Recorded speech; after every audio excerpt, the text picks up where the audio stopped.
श्री स्वामी समर्थ. जय जय स्वामी समर्थ. स्वामी महाराजांच्या गोष्ट 14वी. राजवाड्यातील लीला.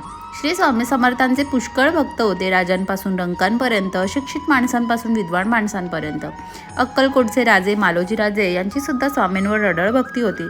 स्वामी मधून मधून राजवाड्यात जात. एकदा स्वामी महाराज राजवाड्यात गेले.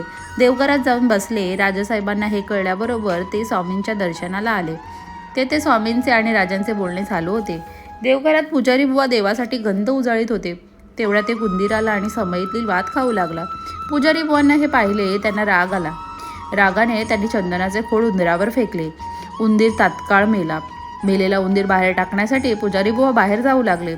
स्वामींनी हे पाहिले. त्यांनी पुजारी बुवांना जवळ बोलावले. उंदीर हातात घेतला. झोपाळ्याच्या कडीतून स्वामींनी उंदीराला फिरवले. मग म्हणाले, बच्चा जाव. त्याबरोबर उंदीर जिवंत झाला आणि टुणकन उडी मारून पळाला.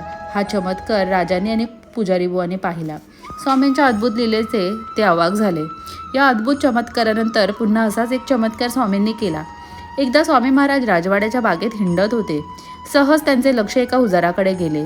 हुजाराच्या हातात सोन्याचा चौफुला होता. स्वामींनी हुजाराकडून चौफुला घेतला आणि विहिरीत टाकला.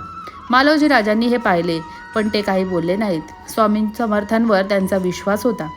दुसऱ्या दिवशी स्वामी महाराज पुन्हा विहिरीजवळ गेले आणि म्हणाले, पोहरा आणा. मालोजी राजांनी पोहरा आणला. तो विहिरीत सोडला.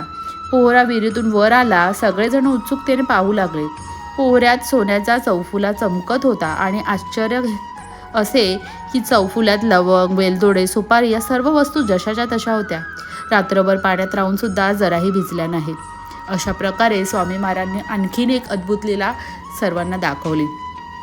भेटूया पुन्हा सुंदर गोष्टीसोबत. तोपर्यंत श्री स्वामी समर्थ.